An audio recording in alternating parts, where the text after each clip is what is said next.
시어머니와 며느리 사이의 갈등은 흔한 일이지만 오늘 이야기는 그 차원이 다릅니다. 남편마저 속이고 가정을 위협한 며느리, 그리고 이에 맞서 반격을 시작한 시어머니의 이야기입니다. 이 이야기가 흥미롭다면 구독과 좋아요 부탁드립니다. 어느 도시에서 시청 중이신지도 댓글로 알려주세요. 그럼 지금부터 시작합니다. 처음 진수를 우리 집에 데려왔을 때 아들의 행복한 얼굴을 보며 나도 함께 기뻤습니다. 35에 겨우 짝을 만난 아들이 고마웠고 며느리도 예쁘고 착해 보였습니다. 결혼식은 화려했고 신혼여행도 하와이로 보냈습니다. 모든 게 완벽해 보였죠. 하지만 결혼 6개월 후부터 이상한 낌새가 보이기 시작했습니다. 며느리가 자주 외출을 했고 때로는 밤늦게 돌아오곤 했습니다. 처음엔 친구들과의 약속이라고 했지만 점점 그 횟수가 늘어났습니다. 어느 날은 지갑을 놓고 간 며느리의 지갑에서 영수증을 발견했는데 아들이 모르는 고급 레스토랑의 영수증이었습니다. 저는 아들에게 물었습니다. 민서가 지난주에 블루문이란 레스토랑에 진수랑 같이 갔었니? 아들은 고개를 저었습니다. 아니요, 엄마. 거기 가본 적 없어요. 왜요? 그 순간 가슴이 철렁 내려앉았습니다. 어머니의 직감이란 게 있습니다. 무언가 잘못되고 있다는 느낌이 들었습니다. 그 후로 며느리를 유심히 관찰했습니다. 전화통화는 항상 방 안에서 소곤소곤 메시지가 오면 화들짝 놀라며 확인하는 모습, 그리고 갑자기 비싼 명품백과 액세서리들. 우리 아들이 주는 월급으로는 감당하기 어려운 물건들이었습니다. 한 달이 지나고 저는 결심했습니다. 아들이 출장 간 날 며느리에게 말했습니다.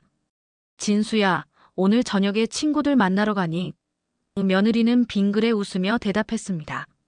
네, 어머니. 대학 동창들 모임이 있어요. 그날 저녁 저는 택시를 타고 며느리의 뒤를 밟았습니다. 그리고 충격적인 광경을 목격했습니다. 며느리는 대학 동창들이 아닌 한 중년 남성과 만났습니다. 고급 외제차에서 내린 그 남자는 며느리를 보자마자 부드럽게 안아주었습니다. 그리고 그들은 함께 호텔로 들어갔습니다. 숨이 멎는 것 같았습니다. 제 아들이, 제가 그토록 아끼는 아들이 배신당하고 있었습니다. 집에 돌아와 밤새 뜬 눈으로 지새웠습니다. 아들에게 이 사실을 어떻게 말해야 할지, 혹은 말해야 하는지조차 확신이 서지 않았습니다.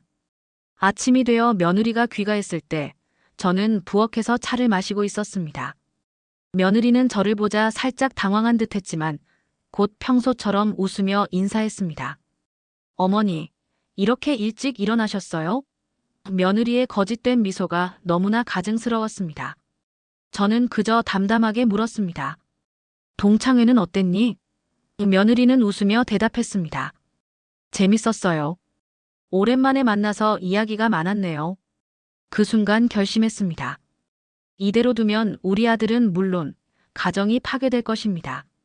아들의 마음이 다치기 전에 제가 나서야 했습니다. 하지만 단순히 며느리를 고발하는 것만으로는 아들이 믿지 않을 수도 있었습니다. 확실한 증거가 필요했습니다. 그리고 무엇보다 내 아들을 지키기 위한 완벽한 계획이 필요했습니다.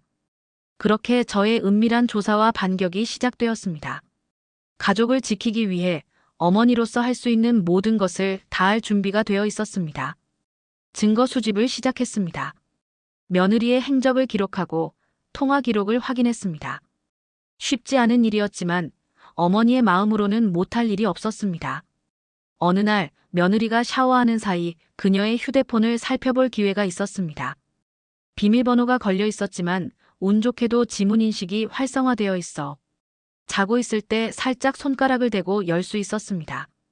그곳에서 본 메시지들은 충격적이었습니다. 오늘 밤에도 만날 수 있어. 지난번 선물 마음에 들었어. 그 바보는 아직도 모르지. 그 바보라 불리는 사람은 다름 아닌 제 아들이었습니다. 분노가 치밀었지만 참았습니다. 모든 메시지를 사진으로 찍어두었습니다. 그 남자의 신원도 알아냈습니다. 김정호, 40대 후반의 사업가로 부동산 개발회사를 운영하고 있었습니다. 기혼자였고 두 아이의 아버지였습니다. 며느리는 그와 약 1년 전, 즉 우리 아들과 결혼하기 전부터 관계를 맺고 있었던 것입니다. 더 충격적인 사실은 며느리가 우리 집안의 재산 상황을 상세히 그 남자에게 알려주고 있다는 것이었습니다. 시아버지가 지난달에 상가 2채를 더 매입했대. 이제 총 자산이 50억은 넘을 거야. 이런 내용의 메시지들이 오갔습니다. 그들은 단순한 불륜을 넘어 무언가 계획하고 있었습니다. 한 달간의 조사 끝에 결정적인 증거를 얻었습니다. 며느리와 그 남자가 함께 있는 모습을 직접 사진으로 찍었고 모든 메시지 내용과 통화 기록을 정리했습니다. 이제 행동해야 할 시간이었습니다. 먼저 남편에게 상황을 설명했습니다. 처음엔 믿지 않던 남편도 증거를 보고는 격분했습니다. 하지만 저는 냉정하게 말했습니다. 지금은 화낼 때가 아니에요.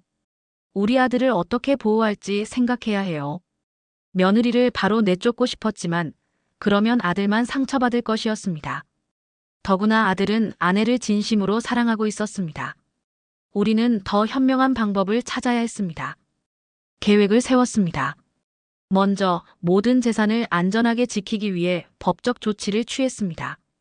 며느리가 접근할 수 없도록 자산 관리 방식을 변경했습니다. 다음으로 그 남자에 대한 정보를 더 수집했습니다. 그의 아내에게 연락할 방법을 찾았고 마침내 그녀의 연락처를 알아냈습니다. 가장 어려운 결정은 아들에게 이 사실을 언제, 어떻게 알릴 것인가였습니다. 아들이 상처받을 것이 뻔했지만 진실을 모른 채 배신당하는 것보다는 나을 것이라 생각했습니다. 하지만 그 전에 며느리에게 마지막 기회를 주기로 했습니다. 어느 저녁 아들이 야근하는 날 며느리를 불러앉혔습니다. 진수야, 너에게 물어볼 게 있구나. 며느리는 평소처럼 미소 지었습니다. 네, 어머니. 무슨 일이세요? 저는 천천히 증거 사진들을 테이블 위에 펼쳤습니다. 이것들을 설명해 줄 수 있겠니? 며느리의 얼굴에서 핏기가 싹 가셨습니다. 입술이 파르르 떨렸고 곧 눈물을 흘리기 시작했습니다. 어머니, 이건 제가 설명할 수 있어요. 저는 차분하게 물었습니다. 그래, 설명해 보렴. 우리 아들을 어떻게 이용하려고 했는지. 그녀의 눈물 섞인 고백이 이어졌습니다. 처음엔 단순한 불륜이었지만 점차 우리 가족의 재산에 눈독을 들이게 되었다고 합니다. 정호와 함께 아들의 유산을 노렸던 것입니다. 하지만 시간이 지나면서 아들에게 정이 생겼고 이제는 진짜로 아들을 사랑하게 되었다며 용서를 빌었습니다. 저는 냉정하게 대답했습니다. 용서는 내가 할 일이 아니야. 우리 아들이 결정할 문제지. 넌 2가지 선택지가 있어. 첫째, 당장 짐을 싸서 나가는 것. 그러면 나는 모든 증거를 아들에게 보여줄 거야. 둘째, 그 남자와의 관계를 완전히 끊고 진심으로 우리 아들에게 충실한 아내가 되는 것. 그러면 과거는 묻어두겠어. 며느리는 한참을 울었습니다. 그리고 마침내 2번째 선택을 했습니다. 어머니, 정말 죄송합니다. 제가 잘못했어요. 민석이를 진심으로 사랑해요. 기회를 주세요. 저는 단호하게 말했습니다. 좋아. 하지만 명심해.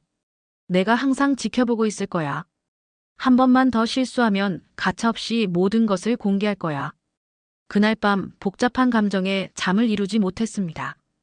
과연 내 결정이 옳았을까? 며느리를 믿어도 될까? 그러나 한 가지는 분명했습니다. 내 아들을 지키기 위해 어떤 선택이든 후회하지 않을 것입니다.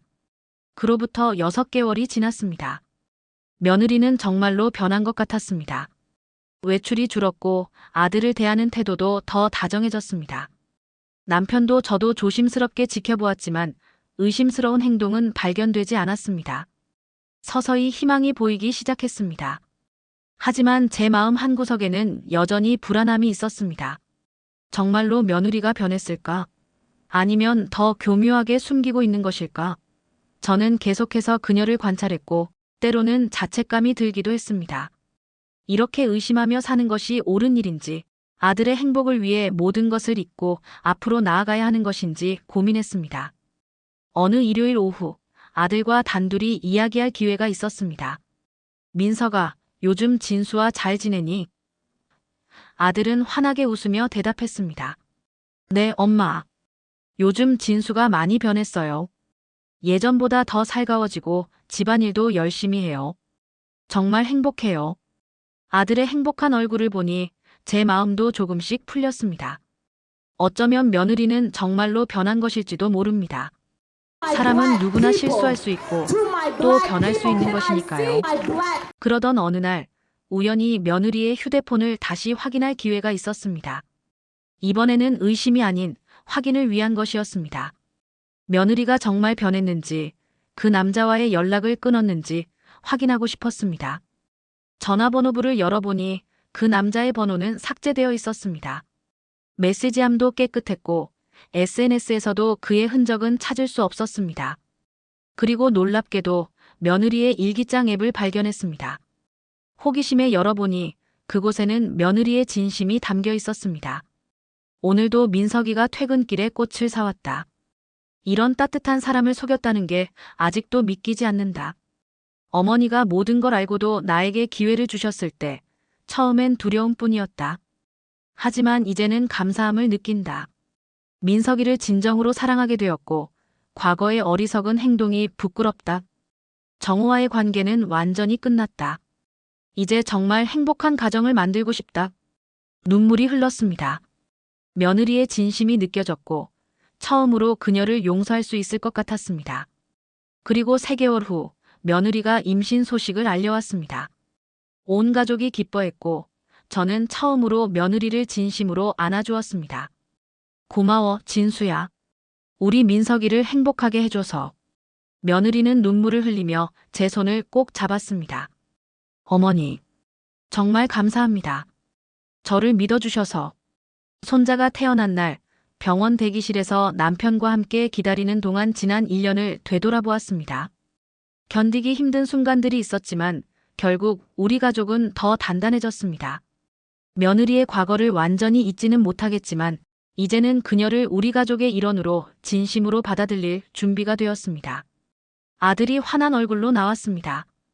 엄마, 아빠, 아들이에요. 아기를 안아보는 순간 모든 원망과 미움이 사라졌습니다. 이 작은 생명 앞에서 과거의 상처는 중요하지 않았습니다. 그날 밤 며느리의 병실을 찾았습니다. 그녀는 지쳐 보였지만 행복한 미소를 짓고 있었습니다. 어머니, 저희 아이를 안아보세요.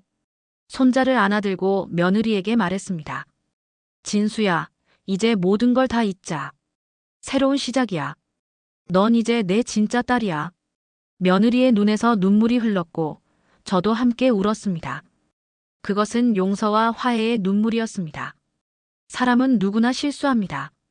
중요한 것은 그 실수를 인정하고 변화하려는 의지입니다. 우리 가족의 이야기가 끝난 것이 아닙니다. 새로운 시작일 뿐입니다. 앞으로도 많은 어려움이 있겠지만 이제 우리는 더 강한 신뢰와 사랑으로 함께할 것입니다. 때로는 용서하는 것이 가장 큰 복수가 될 수도 있습니다.